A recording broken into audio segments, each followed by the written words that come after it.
Oi, turma, tudo bem? Hoje é quarta-feira, é a nossa terceira aula de História e Geografia.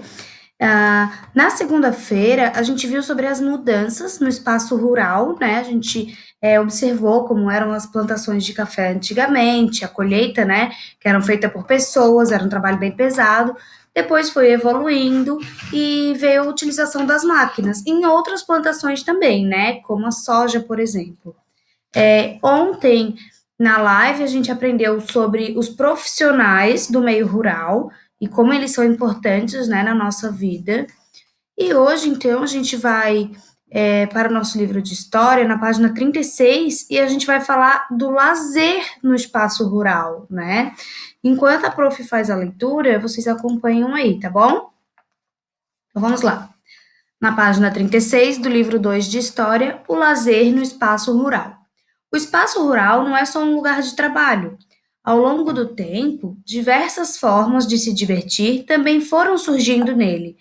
Na época em que o Brasil era administrado por Portugal, o lazer estava voltado principalmente para as festas religiosas, como batizados ou casamentos. Atualmente, a maioria das práticas de lazer no campo está ligada à natureza, como a pesca, o passeio a cavalo, o mergulho em represas ou cachoeiras. Também são comuns as festas regionais ou religiosas, nas quais a comunidade local dança, conversa e degusta pratos e bebidas da culinária típica da região.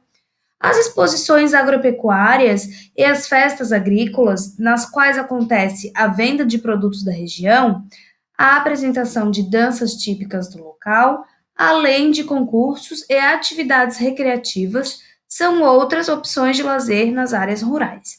Agora, ali nas imagens. A primeira foto, a gente está vendo o sítio Tambaba, que fica na zona rural da Paraíba. Nele, além de contemplar a natureza, as pessoas podem comprar doces artesanais, alimentos e lembranças de viagem para presentear amigos e familiares. A segunda imagem, então, é um roteiro turístico Caminho dos Anjos, na zona rural de Minas Gerais. Esse espaço é muito usado pelos ciclistas para descansar, observar a paisagem e se refrescar tomando um banho de rio.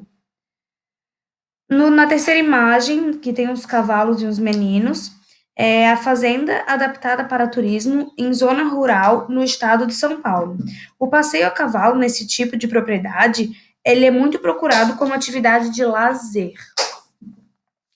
Agora, na página 37, a gente tem a imagem 2, né?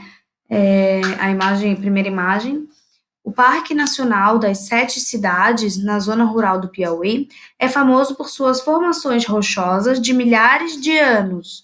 Em algumas delas é possível observar marcas de mãos humanas e pinturas feitas há muito tempo. A segunda imagem, então, é um encontro de cultura popular na zona rural de Pernambuco. Essa manifestação cultural mobiliza moradores e pessoas de outras regiões que se deslocam para participar desse evento. Aquele evento que a gente está vendo ali, naquela foto, é a dança Bumba Meu Boi, que aqui no sul do Brasil a gente conhece como boi de mamão, né? E lá na última foto, então, é a festa da colheita, realizada na zona rural do Paraná. É uma expressão cultural e religiosa desenvolvida pelos descendentes dos imigrantes italianos e poloneses que viveram na região. Então, a gente está vendo que também na zona rural também existe festas, né? Como a gente tem aqui, festa junina, outras festas. Tem também na zona rural, né? Eles também têm uma cultura. Agora, então, a gente vai lá para a página 38 e eu vou fazer uma pequena leitura aqui enquanto vocês acompanham aí em casa no livro de vocês, tá bom? É a leitura do texto que se chama Do Campo à Cidade e da Cidade ao Campo, na página 38, então, vamos lá. Nos últimos anos, o uso das máquinas afetou a vida de alguns trabalhadores do campo, pois diminuiu a necessidade de mão de obra no espaço rural. Embora proporcione o aumento na qualidade e na quantidade da produção agrícola, as máquinas podem fazer com que algumas famílias tenham que se mudar para as cidades em busca de melhor qualidade de vida e de novas oportunidades de trabalho e de estudo. Ali na primeira imagem da página 38, então a gente está vendo, né? Hoje muitas pessoas migram do campo para as cidades devido às dificuldades que encontram nas zonas rurais em que elas vivem. E pesquisas indicam, no entanto, que o movimento de pessoas que saem do espaço rural vem diminuindo. Em algumas regiões do Brasil e nas proximidades das grandes cidades, há inclusive muitas pessoas que estão se mudando da cidade para essas regiões, em busca de uma vida mais tranquila e de maior contato com a natureza. Ali na foto que tem o pai e um filho pescando, então, atualmente, para fugir da rotina agitada das cidades, algumas pessoas partem desses espaços para zonas rurais, onde costuma haver maior tranquilidade e contato com a natureza. Agora, então, na seção para ir além, da página 39, tem um texto que vocês irão fazer uma leitura. É um texto chamado Famílias trocaram a cidade pelo campo para ter uma vida mais simples. Vocês vão fazer a leitura desse texto e depois vocês vão responder a atividade embaixo dele, tá? Então, é a leitura desse texto aqui e depois vocês vão responder essa atividade, tá bem, gente? Depois, então, vocês pausem o vídeo, né? Façam a leitura do texto, respondam aquela atividade, é uma atividade só, e depois vocês retomem o vídeo para a gente ter aula de geografia, de história, era isso por hoje. Então, espero vocês na aula de geografia, até daqui uns minutinhos. Vamos lá? Conseguiram? Vamos para a página 118 do nosso livro de geografia, livro 2 também, tá? Página 118. Lá na página 118, a gente tem um texto que a prof vai ler e vocês acompanhem em casa, tá bom? Viver e trabalhar no campo. Nós vimos nas aulas anteriores o modo de vida dos povos tradicionais, né?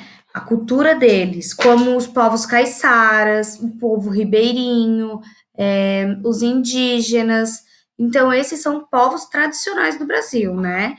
A gente viu a cultura deles nas últimas aulas, nas últimas duas aulas, e agora, então, a gente vai fazer a leitura do texto Viver e Trabalhar no Campo, na página 118. Acompanhem aí no livro de vocês, enquanto a prof faz a leitura, tá?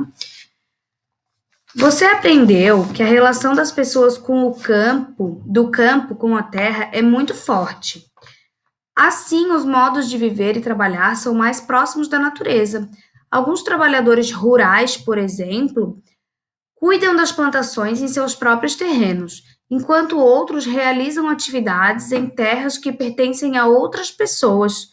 Como você aprendeu no capítulo anterior, a agricultura é uma das principais atividades realizadas no espaço rural. Você sabia que existem dois tipos de agricultura? Vamos então conhecer sobre elas? Na primeira foto, a gente está vendo um homem, né, no meio, em meio de uma plantação, e está falando sobre a agricultura familiar.